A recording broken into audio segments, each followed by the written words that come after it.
Selain fungsinya, kehadiran buku dalam bentuk yang unik bisa menjadi koleksi. Tak hanya sekedar jadi koleksi, sejumlah pecinta buku di dunia bahkan memperlakukan buku-buku dengan cara istimewa.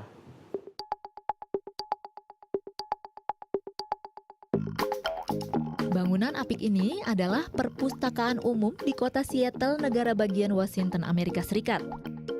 31 Mei lalu, tempat ini mengadakan program membaca selama musim panas. Sebagai rangkaian promosi, lebih dari 2.000 buku ditata sedemikian rupa hingga membentuk barisan berkelok-kelok. Totalnya ada 27 relawan terlibat. Sedangkan jumlah buku yang tertata berhasil memecahkan rekor buku berantai terpanjang di dunia, yaitu sebanyak 2.131 buah buku dari hasil donasi dan yang sudah tak terpakai. Setelah buku rapi berdiri, tiba waktunya untuk menjatuhkan buku bersama lewat efek domino. Buku tak hanya diletakkan sejajar, tapi tersebar di rak buku dan lantai, sehingga membentuk gerakan naik dan turun juga paralel. Pada bagian tengah, domino buku juga mengejak kata read. Dibutuhkan 5 kali percobaan dalam waktu 7 jam agar berhasil.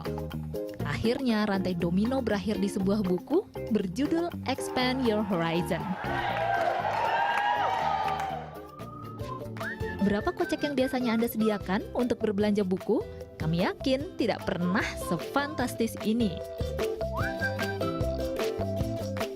Seorang dermawan bernama David Rubenstein membeli buku pertama yang dicetak di Amerika Serikat seharga lebih dari 14 juta dolar Amerika Serikat atau setara 165 miliar rupiah.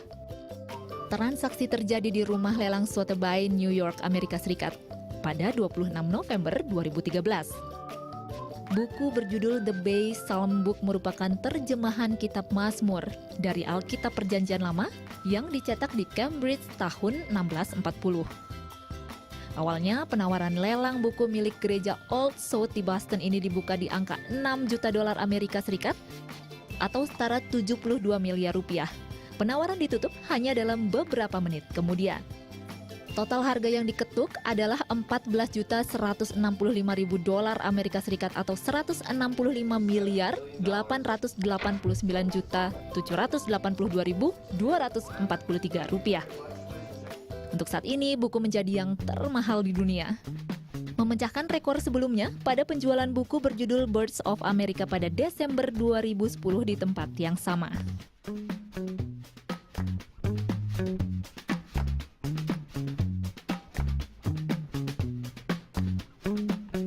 First comic I remember buying for myself was Amazing Spider-Man number 88.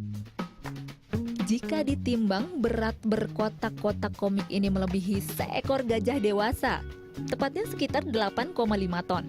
Adalah sang kolektor komik Bob Brettel, asal California, Amerika Serikat, yang merintis hobi ini sejak 43 tahun silam. Komik pertamanya, Amazing Spider-Man seri ke-88 diproduksi saat ia berusia 8 tahun. Hingga kini, Brettel masih terus membesarkan koleksinya, yang telah berjumlah sekitar 90.000 komik. Angka tersebut bahkan belum termasuk komik-komik duplikatnya. Sementara koleksi tak hanya mencakup buku. Ia juga menambah memorabilia berbentuk figura, kostum, aneka properti, hingga panel komik yang asli. Kini ia dianggap sebagai pengkoleksi komik terbesar di dunia. Iya, Elis, tadi saya masih nggak kebayang ya, seseorang itu beli buku sampai miliaran Mahal rupiah. banget ya. Betul. Tapi mungkin bisa dijadikan koleksi. Tapi selain itu juga banyak membaca kan kayak pengetahuan. Jadi Betul. bisa jadi investasi di bidang pengetahuan. Untuk Nggak investasi apa-apa. juga ya, Iya, pengetahuannya dia. benar sekali. Dan